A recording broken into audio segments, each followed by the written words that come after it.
কি একটি জায়গা, কি জায়গা ডিবি কার্যালয়ের এই কাউন্টার টেররিজম। আসলে যারা সেনাবাহিনীর পক্ষ থেকে কিন্তু খোঁজা হচ্ছে, দেখেন সিস্টেমটা কি। এই যে হচ্ছে টর্চার সেল, এই সেলের মধ্যে রাখা হতো। দেখতেই পাচ্ছেন যে কি গোপন সেল আসলে বাংলাদেশের মানুষের জন্য তৈরি করা হয়েছে।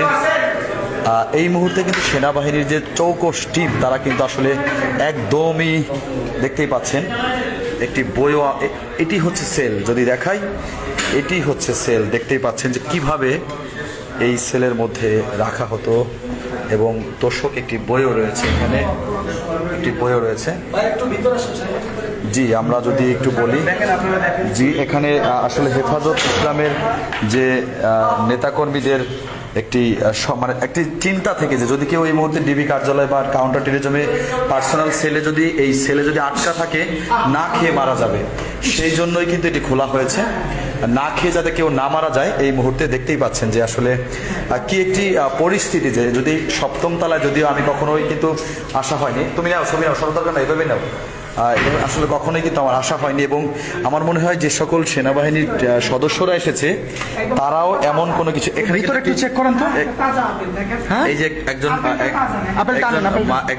একটি কিন্তু মাদ্রাসার ছাত্রদের যে পাজামা সেটা কিন্তু দেখা যাচ্ছে, দেখতেই পাচ্ছেন, সেটা কিন্তু একদমই দেখা যাচ্ছে এই মুহূর্তে। এবং বই, কোরআন দেখেন, বই এবং আপেলটি তাজা আপেল, একটি আপেল আমরা পেয়েছি এই ছেলের মধ্যে।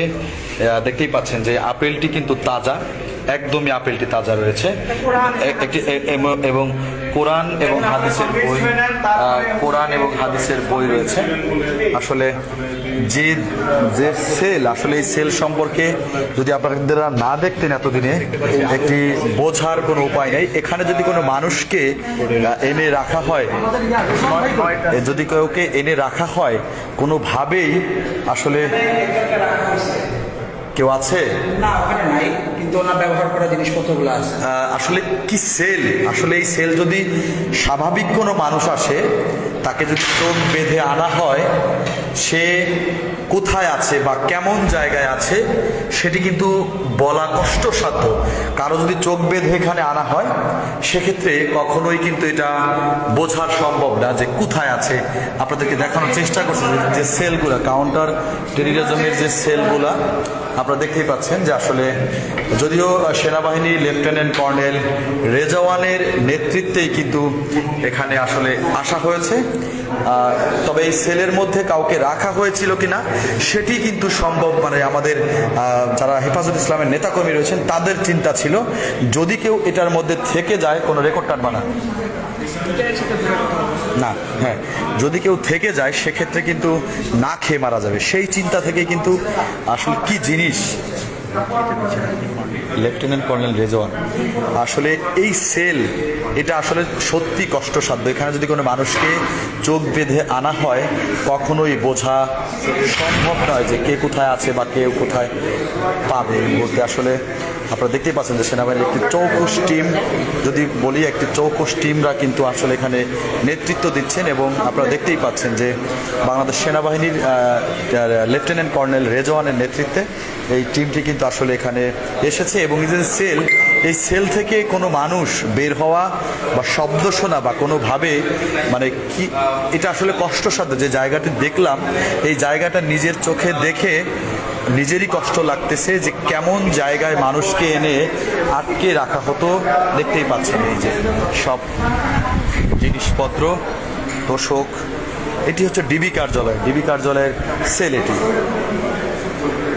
ডিবি কার্যালয়ের সেল। এটি যদি আপনাদেরকে, যেহেতু আমরা দেখাচ্ছি লাইভে সরাসরি, অনেক মানুষ যুক্ত হয়েছেন আমাদের সাথে, শুধুমাত্র এটি বাংলাদেশ সেনাবাহিনীরকে দিয়েই সম্ভব, বাংলাদেশ সেনাবাহিনীর নেতৃত্বেই আসলে কিন্তু এই কাজটি করা সম্ভব হয়েছে। কোনো প্রশাসন বা কোনো অন্য কোনো বাহিনী কিন্তু আসলে এটি করবে না, আমার যে ধারণা। যে আপনারা দেখতেই পাচ্ছেন এই torture sell, lieutenant colonel Rezwan এবং সেনাবাহিনীর বেশ কিছু সদস্য রয়েছে, এই দেখতেই পাচ্ছেন আপনারা।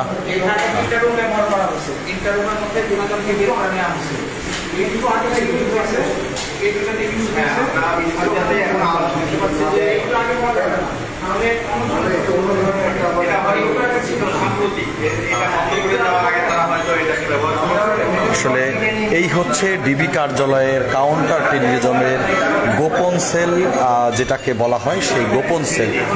দেখতেই পাচ্ছেন যে কিভাবে মানুষকে রাখা হয়েছে বা কিভাবে মানুষকে রেখেছে। মানে আপেল পোস্টে স্বাধীন আপেল লেখা প্রমাণিত। আপেলের জন্য যদি বলি একটু আমান একটু এদিকে আসো, আমান এদিকে আসো, আমান এদিকে আসো, আমি কথা বলবো। আপনারা কি একটু কেউ মোবাইলটা ধরতে পারবেন? জাস্ট ধরে রাখেন, লাইভ থাকে আমাদের বাংলা ভিশনের পেজে লাইভ আছে। আমি একটু আপনি একটু দেখেন, যেমনি ধরে রাখেন, আপনি